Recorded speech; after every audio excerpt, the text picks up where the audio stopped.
اس کے بعد کچھ اور تمہیدی باتیں ہیں، ابتدائی باتیں ہیں، ابھی آپ کے کلاس شروع نہیں ہوئی، لیکن یہ وہ باتیں ہیں جن باتوں کو اگر آپ ذہن میں رکھیں گے تو آگے بات کا سمجھنا آسان ہو جائے گا۔ اور یہ بنیادی چیزیں ہیں جو میں نے آپ کو بتائیں۔ اب آپ میں سے کوئی سوال کرنا چاہیں کسی سے متعلق، آج کے پڑھانے سے متعلق کسی کو کچھ پوچھنا ہے یا کوئی اور سوالات ہیں تو آپ ان کو پوچھ سکتے ہیں۔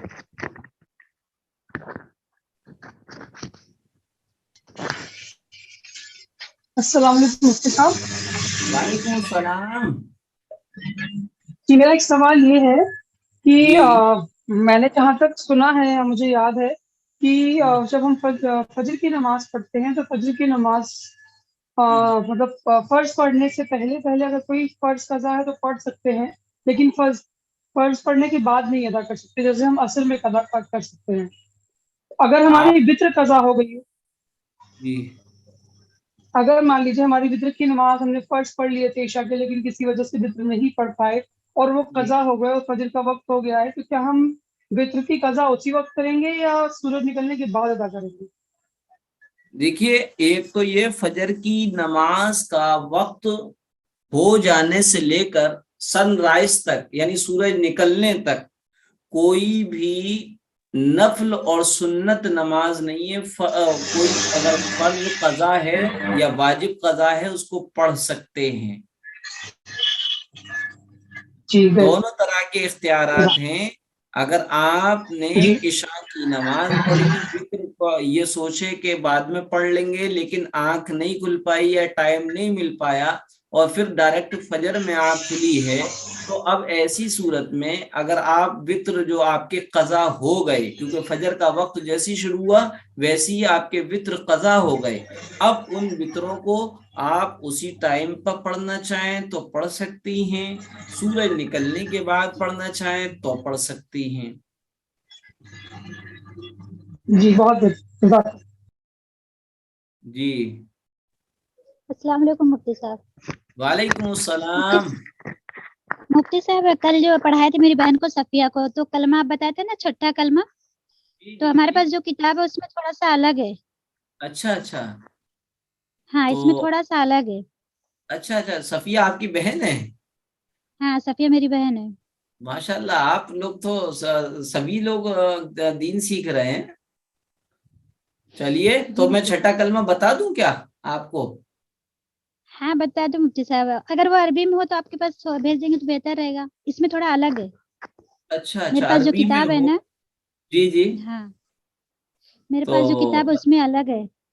ہاں ہاں، وہ اصل میں نے یہ بتایا تھا صفیہ بہن کو کہ ایک شارٹ ہے ایک لانگ ہے، تو بہرحال میں نے شارٹ تو کہا کہ یہ وہ ہے۔ اب اگر آپ یہ چاہ رہے ہیں کہ میں بتا دوں تو میں بتانے کے لیے تیار ہوں۔ وہ کون سی کتاب ہے؟ آپ کتاب بتا دیں گے تو بہتر رہے گا، منگا لوں گی پوری اچھا، کتاب بھی۔ کتاب میں بعض جو اشرفی نماز آتی ہے اس میں بھی ہے، اور اگر آپ چاہیں تو سن لیں، یہ مطلب کہ ریکارڈنگ سے یاد کر لیجئے گا، کلاس کی ریکارڈنگ جو ہو جائے۔ چھٹا کلمہ ہے ٹھیک ہے۔ ردی کفر۔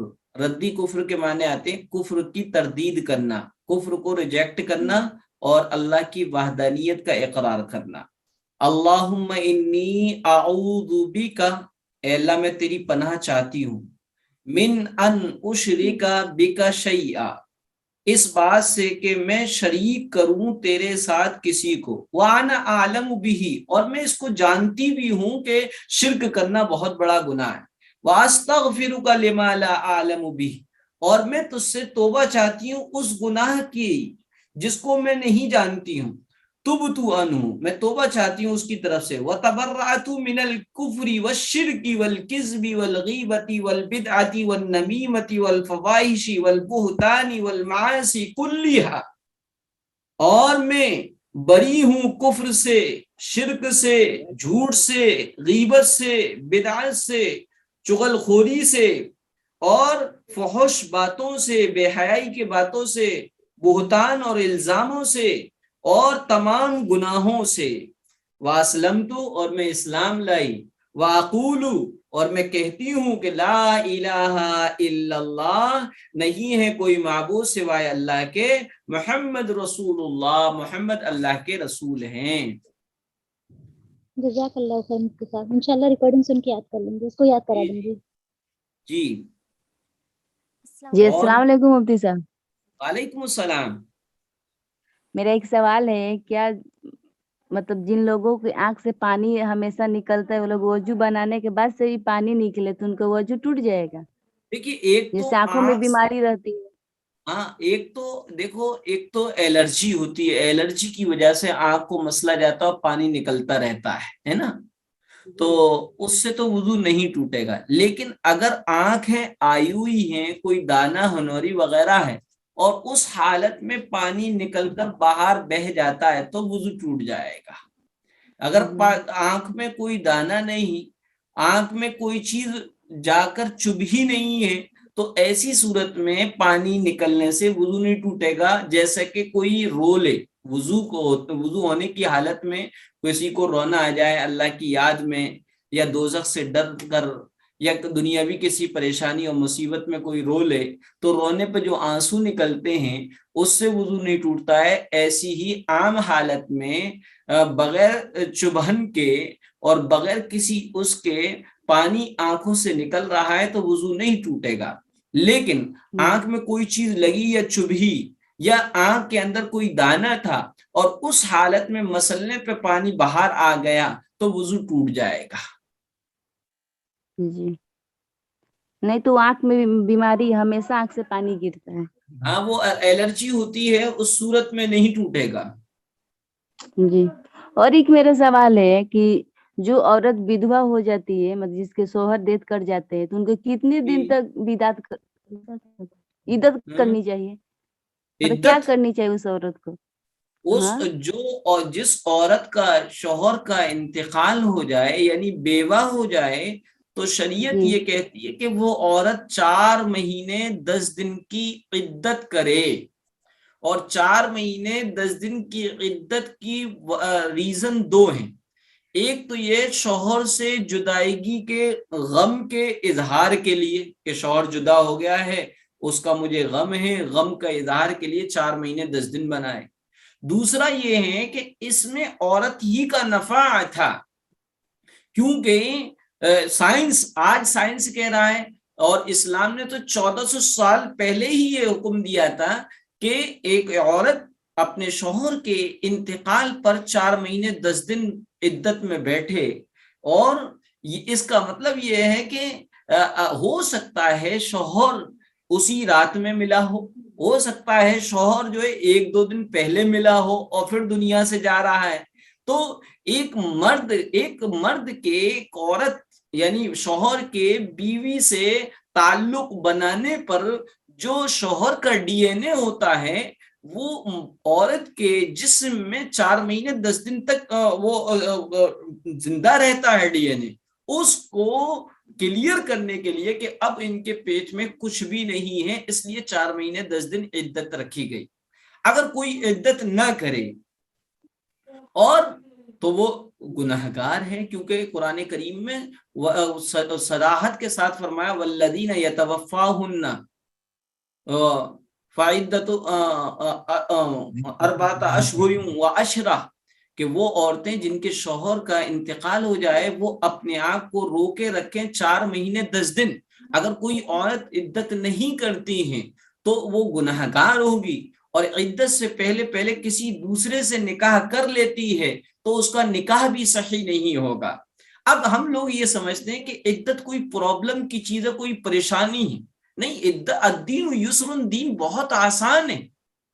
اگر عدت نہ ہو اور اس کو بھی کھلے عام اچھا پہننے، اچھا کھانے، ہنسی مذاق ٹھلے کرنے کی اجازت دی جائے تو سماج یہ کہے گا دیکھو اس کو اپنے شوہر کے جانے کا غم نہیں ہے، یہ تو خود مارنا چاہتی۔ یا عدت نہیں کرتی اور اس درمیان میں کوئی بچہ پیٹ ٹھہر جاتا ہے تو سماج اس کو جینے نہیں دے گا اور یہ کہا دیکھو کس سے منہ کالا کراتی پھرتی ہے۔ اس لیے 4 مہینے 10 دن کی عدت دی، اور عدت بہت آسان ہے۔ ہم لوگ یہ سمجھتے ہیں کہ عدت میں نیو کوئی پردے کا حکم آیا، پردے کا کوئی نیو حکم نہیں ہے۔ پردہ جیسے نارملی جن لوگوں سے ہے ان سے عدت میں بھی ہیں، جن لوگوں سے پردہ نارمل لائف میں نہیں ہے ان سے عدت میں بھی نہیں ہے۔ اسی طریقے سے بعض لوگ کہتے ہیں کہ عدت میں ایک جگہ بیٹھنا ضروری ہے، نہیں، پورا گھر ایک ہی ہے۔ عدت میں بعض لوگ سمجھتے ہیں آسمان نہیں دکھنا چاہیے، یہ بھی بالکل غلط ہے، عدت گھر میں بیٹھیں، ہاں البتہ یہ ہے کہ لائٹ ڈارک کپڑے نہ پہنے، مہندی نہ لگائیں، خوشبودار تیل استعمال نہ کریں، بالوں میں کنگھی باریک نہ کریں، سلکی بال نہ ہو، مطلب کہ اتنا ایسے رکھیں کہ جس سے غم بھی نظر آئے، غم کا اظہار ہو۔ اور اگر باہر نکلنے کی ضرورت پڑے تو باہر ہی نکل بھی سکتے ہیں، لیکن رات اسی گھر میں گزارنا ہے۔ ہاں رات کو بھی اگر وہاں پر رات گزارنا مشکل ہو جائے تو جگہ چینج بھی کر سکتے ہیں، مثلا کوئی عدت میں بیٹھا ہے، بیمار ہو گیا، ڈاکٹر کو دکھانا ہے، لے جا سکتے ہیں، کوئی اور پرابلم ہے کہ باہر جائے بغیر کوئی چارہ نہیں ہے تو بالکل لے جا سکتے ہیں۔ اور اگر کیا ہے گھر میں رہتے ہوئے گھر رینٹ پہ تھا، مالک خالی کرا رہا ہے، یا گھر کے آس پاس پڑوس میں لوگ اچھے نہیں ہیں، اس کو اپنی عزت کا اور اپنی عفت کا اور اپنی عصمت کا خطرہ ہے، یا اس کا گھر گر رہا ہے، یا کوئی پکانے کھانے والا نہیں، یا سسرال والے اس کو کیا ہے خیال نہیں رکھتے، تو ان کنڈیشن میں وہ اپنے میکے میں یا کہیں اور جا کر بھی عدت گزار سکتی ہیں۔ جی، اور ان لوگوں کا جس عورت مطلب ودھوا ہوتی ہے ان کو چوڑی پھوڑنا ضروری ہے اس نہیں، دن؟ یہ بھی مال کا اسراف ہے۔ بعض جگہوں پر یہ ہندوانہ رسمیں لی ہیں کہ شوہر کا انتقال ہوتے ہی ہاتھوں میں جو کانچ کی چوڑی ہوتی ہیں ان کو شوہر جی کے یا میت کے سینے پر توڑا جاتا ہے، یہ غلط ہے، یہ مال کی بربادی ہے۔ دوسرا ہو سکتا ہے ڈنک وغیرہ ہاتھوں میں لگ جائے، اس لیے نارملی طور سے اتار دینا چاہیے۔ جو عورتیں خاندان کی جن کا شوہر مر جاتا ہے ان کے ناک سے اور کان کے زیورات کو ایسے کھینچتی ہیں، ان کے لگ سکتی ہے، نارملی طور پہ اتار لیا جائے، لونگ اتار لی جائے، اور کانوں میں ٹاپ سے ہیں یا بندے وغیرہ وہ اتار لیے جائیں، اور چوڑی اتار لی جائیں اور اس کو رکھ لیا جائے۔ اس کو توڑنا ضروری نہیں، اس کو کھینچنا ضروری نہیں، یہ صرف جو ہے غیروں کے طریقوں سے، ہندوانہ طریقے سے لیا گیا ہے۔ جی، اور جو اس کو اتاریں گے اس کو بعد میں پہن سکتے ہیں؟ آپ بالکل پہن سکتے ہیں، یہ آپ کی چیز ہے، آپ اس کو عدت پورے ہو جانے کے بعد پہنے، استعمال کریں۔ جی، السلام علیکم اور مفتی اس صاحب۔ کے اندر نیو ڈریس پہننا چاہیے عیدت کے اندر؟ جی عیدت کے اندر نیو ڈریس پہننا چاہیے؟ عدت کے اندر نیو ڈریس پہن سکتے ہیں، مثلا کوئی کپڑے نہیں ہے آپ کے پاس، آپ نیو ڈریس پہن سکتے ہیں، لیکن نیو ڈریس جو ہے لائٹ کلر ہونا چاہیے، ڈارک کلر ہرگز نہیں ہونا چاہیے۔ جی، اور اس جی گلستہ کلاس شیخ کا تھوڑا کلپ، جی مفتی صاحب میرا بولے اس سوال تھا کہ کلاس، جیسے، اچھا بہن پہلے بول لیں یا پھر میں بولوں؟ ارے بول لیجیے گلستہ شیخ۔ آپ بول لیجیے، ہو گیا۔ مفتی صاحب جیسے آپ نے بتایا کہ 4 مہینہ 10 دن جس کے شوہر کا انتقال ہو جاتا ہے، تو جب جس کا طلاق ہو جاتا ہے 3 مہینہ 13 دن کیوں؟ اچھا ہاں، اب یہ تو سمجھ لیجیے گا، دیکھیے گا طلاق وفات کی اور عدت اور طلاق کی یہ دو چیزیں سمجھ لیجیے گا۔ طلاق کی عدت جو ہے 3 مہینے، وہ 3 MC ہیں، کتنا ہے؟ جو لوگ یہ کہتے ہیں 3 مہینے 13 دن یا 3 مہینے 10 دن، ان کو صحیح معنی میں علم ہی نہیں ہوتا۔ قرآن کریم میں فرمایا وَلِلْمُطَلَّقَاتِ يَتَرَبَّصْنَ بِأَنفُسِهِنَّ ثَلَاثَةَ قُرُوءٍ، اور وہ عورتیں جن کو طلاق دے دی گئی ہے وہ اپنے آپ کو روکے رکھے 3 MC